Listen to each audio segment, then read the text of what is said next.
Good morning everyone. तर तुम्हा सर्वांचं स्वागत आहे परत एकदा आमच्या ज्ञान प्रबोधिनी या चॅनलमध्ये.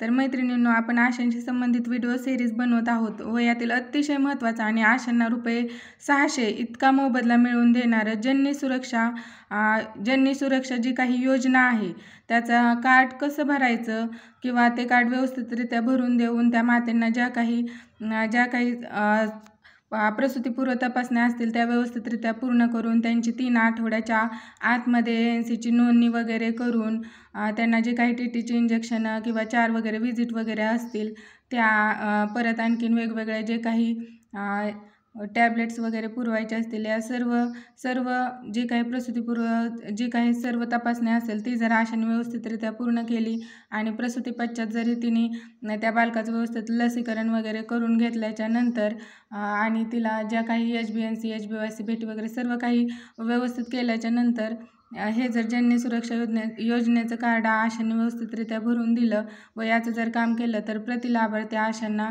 प्रसूतीपूर्वचा ₹300 लाभ व प्रसूती पश्चात ₹300 लाभ मिळतो. त्यामुळे हे कार्ड भरायचं कसं हे मी आज तुम्हाला या व्हिडिओमध्ये सांगणार आहे. त्यामुळे आरोग्य यंत्रणेशी निगडीत ANM MPW असतील किंवा ज्या काही आशा स्वयंसेविका असतील त्यांनी हा व्हिडिओमधून स्किप करू नये व व्हिडिओ आवडल्यास व्हिडिओला लाईक, शेअर आणि कमेंट करायला विसरू नये. तर बघा, जननी सुरक्षा योजना आदर्श नोंदणी कार्ड. तर हे भरायचं कसं बघा, लाभार्थीस निश्चित केल्यानंतर आरोग्य कर्मचारी यांनी हा फॉर्म भरावा. सदर लाभार्थी पहिल्या तिमाहीमध्ये तपासणीसाठी दिलेला असला पाहिजे. प्रसूतीपूर्व तपासणी कार्डासोबत जननी सुरक्षा योजना कार्ड असेल तरच या योजनेचा लाभ देण्यात येतो. म्हणजे हे जननी सुरक्षा योजनेचं कार्ड आहे, याचा फॉर्म देखील आपल्याला या कार्डचं देखील झेरॉक्स वगैरे काढून तो JSYचा फॉर्म आपल्याला ANM MPW यांच्याकडे व्यवस्थितरित्या माहिती भरून सबमिट करावा लागतो, तरच आपल्याला याचे ₹600 मिळतात. तर या ठिकाणी सुरुवातीला आपण लिहायचं आहे R15 नंबर. म्हणजे R15चं जे काही रजिस्टर असेल त्यामध्ये जो काही नंबर असेल तो आपण सुरुवातीला या ठिकाणी लिहून घेणार आहोत. त्यानंतर जो काही लाभार्थी असेल त्याचा आपल्याला या ठिकाणी आधार कार्डचा नंबर लिहायचा आहे. त्यानंतर जनधन योजना किंवा जनधन योजना अकाउंट नंबर म्हणजे त्यांचा जो काही अकाउंट नंबर असेल तो आपण या ठिकाणी लिहिणार आहोत. त्यानंतर बघा, नोंदणी करण्याचा दिनांक आपण या ठिकाणी नोंदवणार आहोत की ज्यावेळेस ANC ची नोंद झालेली आहे. MCTC नंबर यालाच आपण हे RCS नंबर देखील म्हणू शकतो. हा या ठिकाणी आपण भरणार आहोत. हे ANCचं रजिस्ट्रेशन झाल्याच्या नंतर ANCच्या मोबाईलवरती हा नंबर मेसेज म्हणून सेंड केला जातो. तो नंबर आपण व्यवस्थितरित्या इथं भरायचा आहे. त्यानंतर उपकेंद्राचं नाव भरायचं आहे व प्राथमिक आरोग्य केंद्राचं जे काही नाव असेल ते आपण या ठिकाणी भरणार आहोत. त्यानंतर लाभार्थिनीचे गरोदर मातेचे नाव आपल्याला इथं व्यवस्थितरित्या भरायचं आहे. तिच्या पतीचं नाव आपण या ठिकाणी भरून घेणार आहोत. त्यानंतर पतीचा अकाउंट नंबर इथं लिहिणार आहोत. लाभार्थ्याचा पत्ता म्हणजे लाभार्थ्याचा जो काही ॲड्रेस असेल तो आपण इथं व्यवस्थितरित्या ॲट पोस्ट तहसील वगैरे डिस्ट्रिक्ट काय असेल ते व्यवस्थितरित्या भरणार आहोत. त्यानंतर पती जो काही व्यवसाय करत असेल, समजा तो नोकरीला वगैरे असेल तर इथं आपण नोकरी लिहू शकतो. शेती वगैरे करत असेल तर तसाही उल्लेख आपण या ठिकाणी करू शकतो. त्यानंतर इतर व्यवसाय करत असल्यास तो इथं नमूद करायचा आहे व त्यासंबंधीचे कागदपत्रे देखील आपल्याला जोडायचे आहेत. तर रोजंदारी, स्वयंरोजगार, भटक्या कचरा गोळा करणारा शेतकरी, मजूर, टपरी उद्योग, बाजार इतर. तर अशा प्रकारे काही इतर उद्योग करत असेल तर त्यासंबंधी इथं लिहायचं आहे आणि त्याची कागदपत्रे आपल्याला जोडायची आहे. त्यानंतर बघा, लाभार्थीस या व्यतिरिक्त मिळणारे अनुदान म्हणजे लाभार्थ्याला याच्या व्यतिरिक्त काही अनुदान मिळत आहे का हे होय नाही असं नोंदवायचं आहे.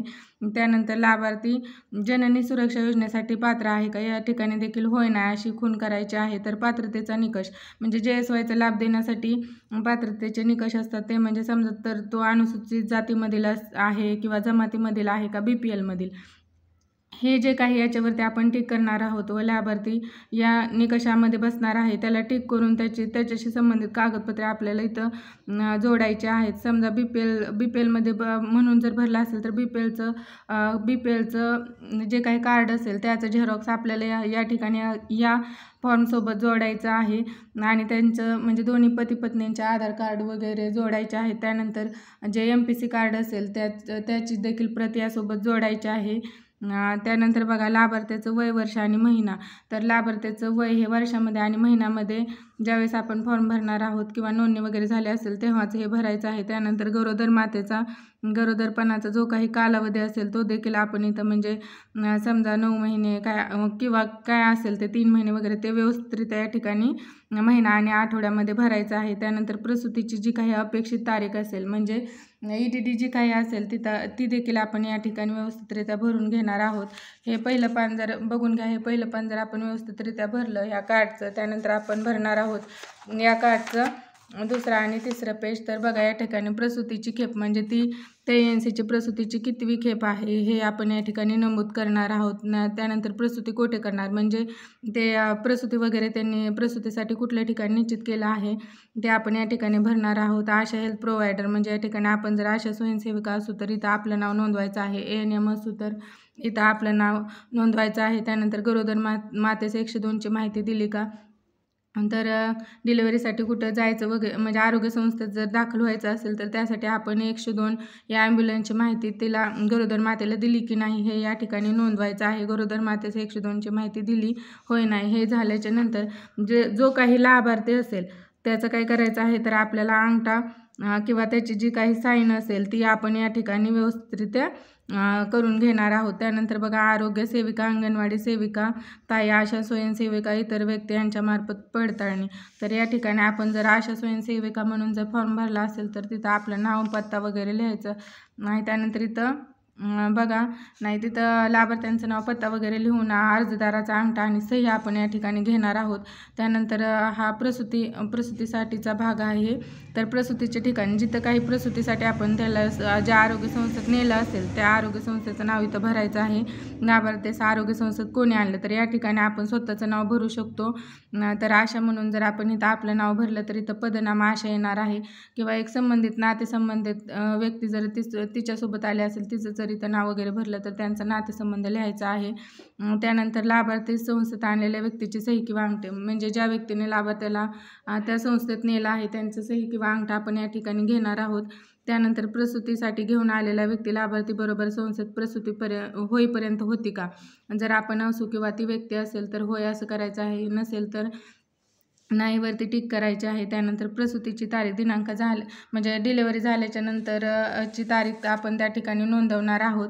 तर इथं बघा स्वाभाविक प्रसूती, सिझेरियन संस्थेचे नाव समजा जर नॉर्मल डिलिव्हरी झाली असेल तर ते इथं नोंदवायचं आहे किंवा सिझेरियन झाले असेल तर ते देखील इथं नोंदवायचं आहे. प्रसूती निष्पत्ती म्हणजे मुलगा का मुलगी झाली किंवा मेल फिमेल हे या ठिकाणी आपण भरणार आहोत. त्यानंतर लाभार्थ्यांनी सिझेरियनच्या वेळी स्वयंस्फूर्तीने कुटुंब नियोजन शस्त्रक्रियेचा अवलंब केला का, समजा लाभार्थींची दुसरी तिसरी खेप वगैरे असेल व तर तिचं जर सिझर असेल तर अशा वेळी तिने जर लगेच कुटुंब नियोजन शस्त्रक्रिया करून घेतली असेल तर या ठिकाणी होयवरती, नसेल तर नाहीवरती टिक करायचे आहे. त्यानंतर असल्यास आरोग्य संस्थेस लाभार्थीस त्याची भरपाई मिळाली का हे देखील म्हणजे तिला त्याचा लाभ जो काही असेल तो मिळाला का ही खूण आपण या ठिकाणी करणार आहोत. व अर्जदाराची सही आणि अंगठा म्हणजे त्या लाभार्थ्याचा सही अंगठा या ठिकाणी घ्यायचा आहे.